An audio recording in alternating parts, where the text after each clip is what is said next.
আসসালামু আলাইকুম, ইসমত মিলি স্বাগত জানাচ্ছি এনটিভির মধ্যরাতের খবরে। ক্রাউন সিমেন্ট শিরোনাম দেখছিলেন, এবার পুরো খবর।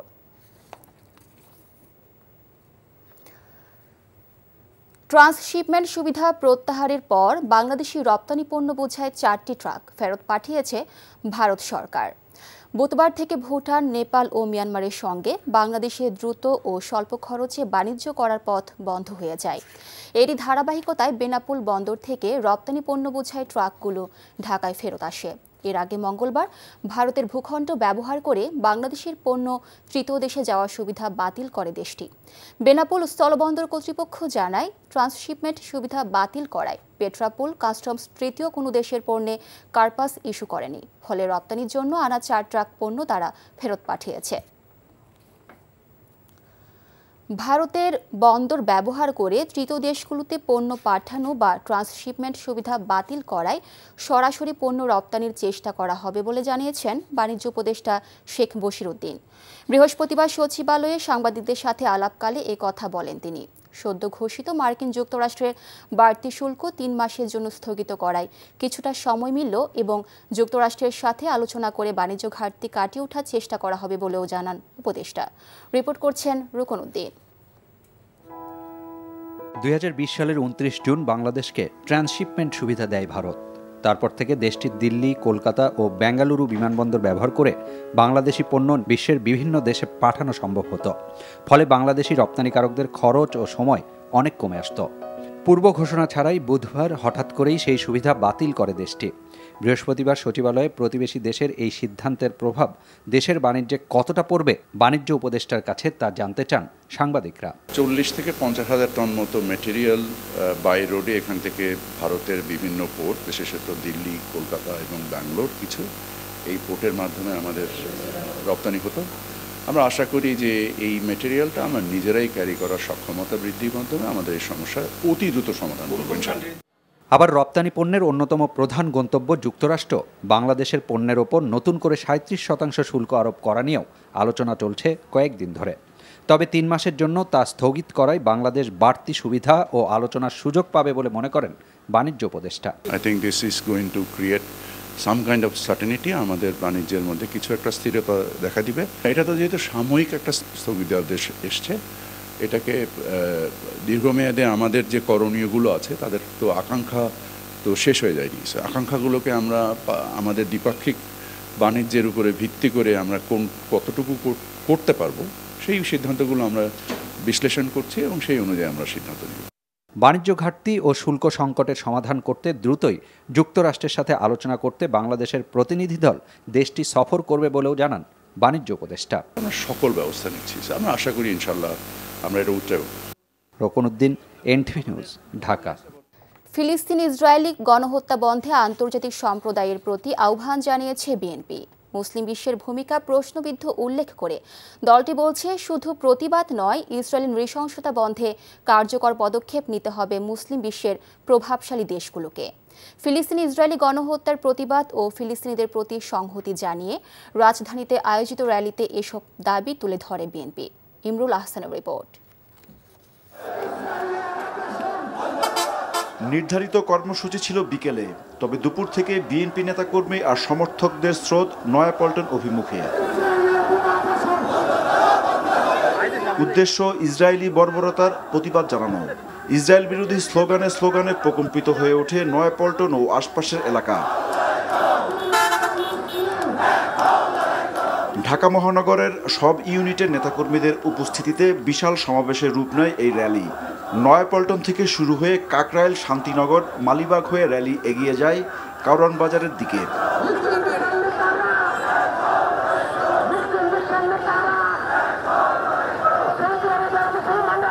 ফিলিস্তিনের পতাকা ও ইসরায়েল বিরোধী নানা প্লাকার্ড নিয়ে বিক্ষোভে অংশ নেয় বিএনপি নেতাকর্মীরা। লাখো মানুষের কণ্ঠে উচ্চারিত হয় স্টপ জেনোসাইড, ফ্রি প্যালেস্টাইন।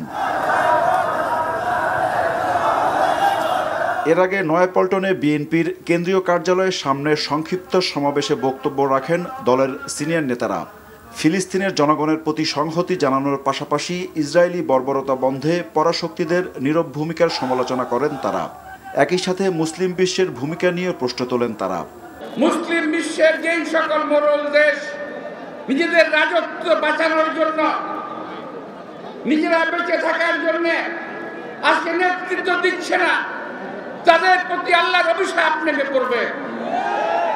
যারা নেতৃত্ব দিলে এই মুসলিম বিশ্বকে যদি আজকে ঐক্যবদ্ধ করতাম, যদি মুসলিম বিশ্ব আজকে শুধুমাত্র বাক চাতুর্যের মাধ্যমে ঐক্যবদ্ধ না হতো, যদি মুসলিম বিশ্ব কার্যকরভাবে আজকে ঐক্যবদ্ধ হতো, তাহলে আজকে এই ইহুদিরা, এই ইসরায়েলিরা এই অত্যাচার করতে পারতো না।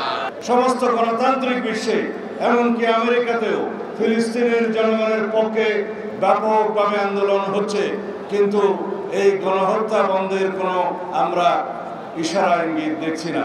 তার জন্য কার্যকর ভূমিকা পালন করার জন্য আমরা সারা বিশ্বের গণতান্ত্রিক সমস্ত দেশের নেতৃবৃন্দকে সোচ্চার হওয়ার আহ্বান জানাই। ফিলিস্তিনি ইস্যু আন্তর্জাতিক অঙ্গনে তুলে ধরতে অন্তর্বর্তী সরকারের প্রতি আহ্বানও জানান বিএনপি নেতারা। আমরা তাদের স্বাধীনতার পক্ষে, আমরা হত্যাকাণ্ডের বিরুদ্ধে, আমরা মানবতা বিরোধী অপরাধের বিরুদ্ধে আমরা এক সময় না এক সময় এদের বিচার দেখব। যারা ইসরায়েলকে সমর্থন করে তাদেরকে তাদের মত এবং পথ পরিবর্তনের জন্য মুসলিম বিশ্ব যথাযথ ভূমিকা পালন করতে পারে। অন্তর্বর্তীকালীন সরকার আছে, আমরা তাদের কাছে অনুরোধ করব এই বিষয়ে প্রয়োজনীয় উদ্যোগ নেওয়ার জন্য।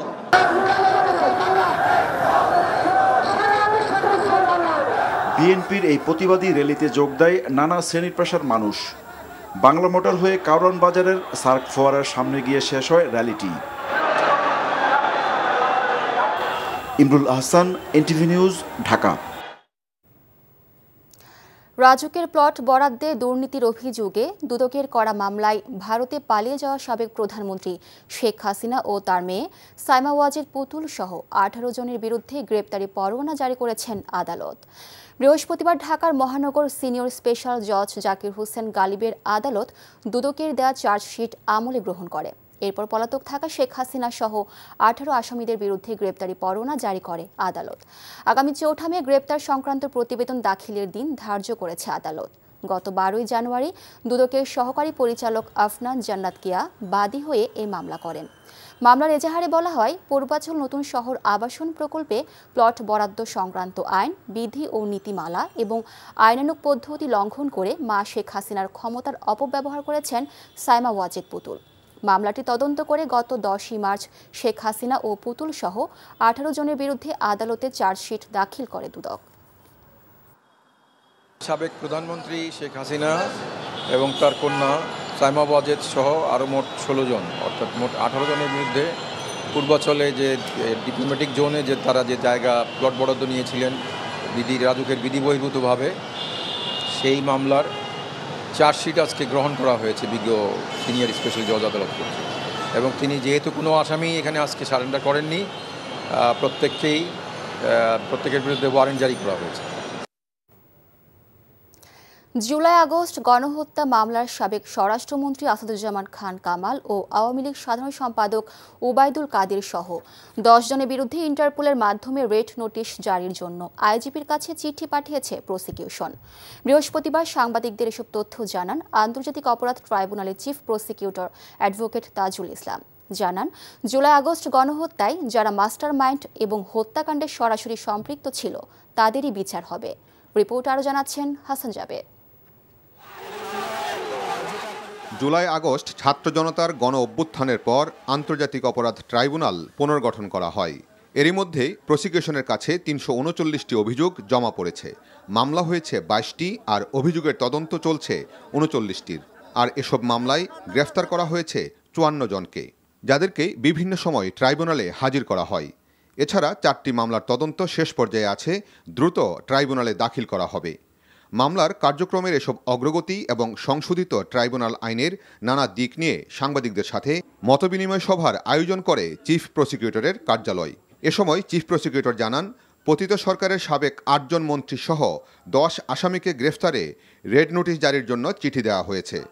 আসামিরা হলেন সাবেক মন্ত্রী ওবায়দুল কাদের, আসাদুজ্জামান খান কামাল, আকমা মোজাম্মেল হক, হাসান মাহমুদ, জাহাঙ্গীর কবির নানক, নসরুল হামিদ বিপু, মহিবুল হাসান চৌধুরী নৌফেল, মোহাম্মদ আলী আরাফাত, এছাড়া ঢাকা দক্ষিণ সিটির সাবেক মেয়র ফজলে নূর তাপস ও তারেক আহমেদ সিদ্দিকীর বিরুদ্ধেও ইন্টারপোলের মাধ্যমে রেড নোটিশ জারির জন্য চিঠি পাঠিয়েছে প্রসিকিউশন। এই 10 জনের বিরুদ্ধে আমরা রেড নোটিশের জন্য সমস্ত ডকুমেন্ট তৈরি করে আমাদের অফিস থেকে ইন্সপেক্টর জেনারেল অফ পুলিশের অফিসে পাঠিয়েছি এবং তারা সেখান থেকে যথানিয়মে এটা ইন্টারপোলের কাছে পাঠাবে।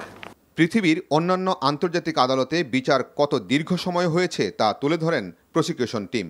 সেই সব আদালতের চেয়ে বাংলাদেশের আন্তর্জাতিক অপরাধ ট্রাইব্যুনালের বিচার কার্যক্রম দ্রুত হচ্ছে বলেও জানান তারা। বিচার নিয়ে জাতীয় এবং আন্তর্জাতিক পর্যায়ে যাতে কোনো প্রশ্ন তৈরি না হয় সেজন্য সঠিক পথে এগুচ্ছে তদন্ত সংস্থা ও প্রসিকিউশন টিম। প্রত্যেকটা বিচার করলে আমরা যদি বিচার করি তাহলে বাংলাদেশের পুলিশ বাহিনীর সদস্যও যেমন থাকবে না, আবার সঠিক মাত্রার বিচার করলে বিভিন্ন বাহিনীতে সিনিয়র জেনারেলের সংখ্যাও কিন্তু থাকবে না, শূন্য হয়ে যাওয়ার সম্ভাবনা আছে। তো সেটা তো আমরা সবাই চাই না। আমরা চাই যাদের কারণে এটা হয়েছে, যারা মাস্টার মাইন্ড এবং যারা একেবারেই সরাসরি সম্পৃক্ত, এদেরকেই বিচার করতে, এবং এই বিচারটা একটা লেভেলে গিয়ে আমাদেরকে শেষ করতে হবে। তা নাহলে এটা কিন্তু অনন্তকাল ধরে চলা যদি বিচার হয়, একটা রাষ্ট্র আর রাষ্ট্র হিসেবেই আর ধরে রাখা যাবে না। সুতরাং আমরা রাষ্ট্রকে একটা স্টেবল পর্যায়ে নিতে চাই, জাস্টিস প্রতিষ্ঠিত করতে চাই, সত্যিকারের জাস্টিস। বিগত সরকারের পলাতক সুবিধাভোগীরা তদন্ত কার্যক্রম ও বিচার প্রক্রিয়া বাধাগ্রস্ত করতে বিপুল অর্থ বিনিয়োগ করছে বলেও মতবিনিময় সভায় জানানো হয়। এমনকি আন্তর্জাতিক লবিস্ট নিয়োগ করেও কাজ চালিয়ে যাচ্ছে তারা। Hasan Javed, NTV news, Dhaka. বাংলাদেশি ব্যবসার সম্ভাবনা খুঁজে দেখছে পাকিস্তানি শিল্প গোষ্ঠী এনগ্রো। বৃহস্পতিবার পাকিস্তানের এনগ্রো হোল্ডিংসের সিইও আব্দুল সামাদ দাউদ রাষ্ট্রীয় অতিথি ভবন যমুনায় প্রধান উপদেষ্টা অধ্যাপক মোহাম্মদ ইউনূসের সঙ্গে সাক্ষাৎ করেছেন। এ সময় বাংলাদেশে বিনিয়োগ সম্ভাবনা নিয়ে আলোচনা করেন তারা। সাক্ষাৎকালে এনগ্রো সিইও বাংলাদেশের টেলিযোগাযোগ ও জ্বালানি খাতে বিশেষ আগ্রহ প্রকাশ করেন এবং বাংলাদেশীয় কোম্পানির কার্যক্রম প্রসারের ইচ্ছা জানান। পাশাপাশি ভোলার গ্যাস সরবরাহের মাধ্যমে শিল্প খাতের বিকাশে অংশগ্রহণের সুযোগের কথাও জানান। প্রধান উপদেষ্টা মোহাম্মদ ইউনূস এই আগ্রহকে স্বাগত জানিয়ে টেকসই এবং ভবিষ্যৎমুখী অংশীদারিত্বের উপর গুরুত্ব আরোপ করেন। দুদেশের বাণিজ্য সম্পর্ক আরও শক্তিশালী করতে সমুদ্রপথে সরাসরি শিপমেন্ট চালুর তাগিদ দিয়েছেন ঢাকায় নিযুক্ত মালদ্বীপের হাই কমিশনার শিউনের রাশেদ। রাজধানীর রিস অডিটোরিয়ামে আয়োজিত বাংলাদেশ মালদ্বীপ দ্বিপাক্ষিক সম্পর্ক শীর্ষক সেমিনারে এ কথা বলেন তিনি। ভারত মহাসাগরে জলদস্যু, মানব পাচার, মাদকদ্রব্যের চোরাচালান সহ নানান চ্যালেঞ্জ মোকাবেলায় দুদেশের সাথে একসাথে কাজ করার সুযোগ রয়েছে বলে মন্তব্য করেন তিনি। এছাড়াও বাংলাদেশ মালদ্বীপ পরস্পর তথ্য আদান প্রদানের মাধ্যমে সামরিক এবং আঞ্চলিক নিরাপত্তায় আরও সমৃদ্ধ হতে পারে বলে আশা প্রকাশ করেন তিনি। অন্তর্বর্তীকালীন সরকারের নেওয়া বিদেশি বিনিয়োগের উদ্যোগকে স্বাগত জানায় বিএনপি বলে মন্তব্য করলেন দলটির স্থায়ী কমিটির সদস্য আমির খসরু মাহমুদ চৌধুরী। দেশে বিনিয়োগ নিয়ে দলটির নেওয়া পরিকল্পনাগুলো বিদেশি অতিথির সামনে তুলে ধরা হচ্ছে বলেও জানান তিনি।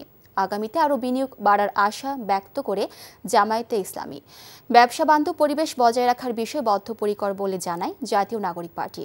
আলাদাভাবে বিদেশি বিনিয়োগকারীদের সঙ্গে বৈঠকে এসব কথা বলে দলগুলো। Apple Shahriar report. বিনিয়োগ সম্মেলনে আসা বিদেশি বিনিয়োগকারীদের সঙ্গে বৈঠক করেছে বিএনপি। রাজধানীর একটি হোটেলে আয়োজিত এই বৈঠকে বিভিন্ন দেশের কোম্পানির শীর্ষ কর্তা ব্যক্তিরা উপস্থিত হন। এ সময় দেশে বিনিয়োগে সুষ্ঠু পরিবেশ নিশ্চিতে দলটির ভবিষ্যৎ পরিকল্পনা তুলে ধরা হয়। দলটির স্থায়ী কমিটির সদস্য আমির খসরু মাহমুদ চৌধুরী বলেন, বিএনপি সব সময় বিনিয়োগের মাধ্যমে দেশের অর্থনীতিকে এগিয়ে নিতে চায়। ইন্টারিম গভর্নমেন্ট যা করছে আমরা স্বাগত জানাচ্ছি। আমি তো বলছি জাতীয় স্বার্থে, আমরা বৃহত্তর জাতীয় স্বার্থে যে কাজগুলো আমরা সমর্থন দিয়ে যেতে হবে। আমরা যে নীতিমালা নির্ধারণ করেছি বিনিয়োগকারীদের জন্য, বিদেশি বিনিয়োগকারীদের জন্য, তাদের কাছে গ্রহণযোগ্য হবে। কারণ আমাদের বিগত অভিজ্ঞতার আলোকে আমরা এখানে বাংলাদেশের বর্তমান প্রেক্ষাপটে, বর্তমান বিশ্ব প্রেক্ষাপট মাথায় রেখে এবং গ্লোবালি যে আপনার ইয়ে আছে বেঞ্চমার্কগুলো আছে, আমরা সেগুলোকেও ফলো করেছি। দ্য বেস্ট গ্লোবাল প্র্যাকটিসেস যেটা আছে গ্লোবালি, যেই দেশের যেটা, আমরা সব কিছু আমরা অ্যাডাপ্ট করেছি আমাদের পলিসিতে।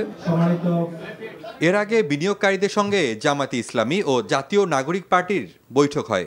বিনিয়োগ সম্মেলনের শেষ দিনে সংবাদ সম্মেলনে ব্যবসা বান্ধব পরিবেশ বজায় রাখার ব্যাপারে নিজেদের অঙ্গীকার ব্যক্ত করেন। ভবিষ্যৎ বাংলাদেশের জায়গা থেকে ইনভেস্টমেন্ট হ্যাভেন বানানোর ক্ষেত্রে এনসিপি কাজ করে যাবে এবং এই ইনভেস্টমেন্ট হ্যাভেনে তাদেরকে আসার জন্য আহ্বান জানিয়েছি এবং তাদেরকে আমরা আশ্বস্ত করেছি এনসিপির হাত ধরে ভবিষ্যৎ বাংলাদেশ উন্নত রাষ্ট্রে পরিণত হবে।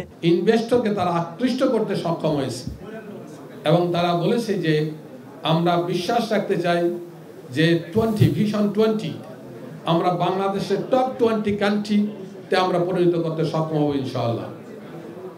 আমরা এখন মনে করছি যেটা সেটা হলো একটা ব্যবসা বান্ধব পরিবেশ তৈরি হয়েছে, এটা আমরা বুঝাতে বিদেশি ইনভেস্টরদেরকে আমরা বুঝাতে সক্ষম হয়েছি। মতাদর্শ ভিন্ন হলেও ঐক্যমতের ভিত্তিতে দেশকে এগিয়ে নেয়ার প্রত্যয় ব্যক্ত করেন রাজনৈতিক দলগুলো। Apple Shahriar, NTV news, Dhaka.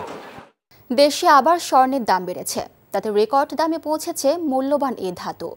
এ দফায় প্রতি ভরি স্বর্ণের দাম বেড়েছে সর্বোচ্চ ২,৪০৩ টাকা। বাংলাদেশ জুয়েলার্স সমিতি বাজুস বৃহস্পতিবার রাতে এক সংবাদ বিজ্ঞপ্তিতে স্বর্ণের দাম বাড়ার কথা জানায়। এতে বলা হয়েছে, স্থানীয় বাজারে খাঁটি স্বর্ণের দাম বেড়ে যাওয়ায় দাম সমন্বয় করা হয়েছে। নতুন দাম শুক্রবার থেকে কার্যকর হবে। বাজুস জানায়, শুক্রবার থেকে দেশের বাজারে হলমার্ক করা প্রতি ভরি 22 ক্যারেট মানের স্বর্ণ ১,৫৯,০২৭ টাকা, ২১ ক্যারেট ১,৫১,৭৯৫ টাকায় বিক্রি হবে। সনাতন পদ্ধতির প্রতি ভরি স্বর্ণের দাম বেড়ে হবে ১,০৭,৩৪৪ টাকা।